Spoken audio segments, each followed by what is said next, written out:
Hello everyone, today in Sangee's Cookery we are going to see a very interesting recipe which is nothing but the Inji Poondu Karvepula Tokku or the ginger garlic curry leaf tokku. This is more like a pickle or a chutney recipe which you can call it as, and it has got a lot of medicinal value because of the ginger, garlic and the curry leaf which is present in this recipe, and it solves a lot of digestive problems. So in case if you are not in a mood of eating anything, I would suggest that if you make this tokku, it will stimulate the hunger pangs in your body and definitely you'll be able to eat better. Before we go into the recipe, I would request all the people who are watching this video for the first time to subscribe to my channel and also click on the bell icon for further interesting recipes. So now let's go into the recipe. I've taken a small cup of ginger. I've just cut into small pieces. Same measurement size garlic and same measurement size curry leaves. 1 teaspoon of jaggery, salt as per taste, 1 gooseberry size tamarind, 4 to 5 red chilies, 1 teaspoon mustard seeds, half a teaspoon of fenugreek and hing powder. I have dry roasted the fenugreek seeds and the hing and I have finely powdered it. 1 teaspoon of Kashmiri red chili powder, 3 to 4 tablespoons of gingerly oil. First I am taking a thick bottomed pan. I am adding a tablespoon of gingerly oil. Gingerly oil gives you a very good flavor for the tokku. I am adding the chopped ginger. I am also adding the garlic. Need to nicely fry the ginger and the garlic.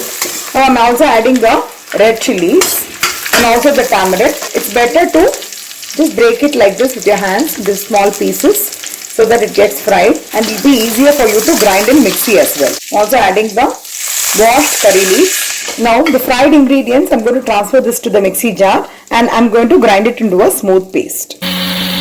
My suggestion is first you need to dry grind it, and after it has been ground coarsely, you can add some water and grind it into a smooth paste. Now in the same pan, 2 to 3 tablespoons of gingerly oil. Once this gets heated up, I am going to add mustard seeds. You can see that the mustard seeds have begun to splutter. I am adding the red chilies and also a few curry leaves. Now I have the ground paste of the ginger, garlic, red chilies and curry leaves. I will be adding that paste. Another tip which I want to tell you is don't add too much of water, because then you need to keep stirring it for a longer period of time to bring to the desirable consistencies. So while the paste is cooking, I am just adding a little bit of Kashmiri red chili powder. This is for the color. And the point to be noted here again is I've just added only 3 to 4 red chilies because ginger itself will have a lot of spice content in it. You need to add the chilies according to the spice level. So do not add too much of red chilies. And I'm also adding 1 teaspoon of the jaggery powder and salt as per taste. Now let this cook on a medium flame for about 8 to 12 minutes. And for this purpose, we need to have the kadai a little bit thick so that it does not get burnt at the bottom. So this is another tip which I want to pass it on. My suggestion is to take a thick bottomed pan. So let this cook on a medium flame.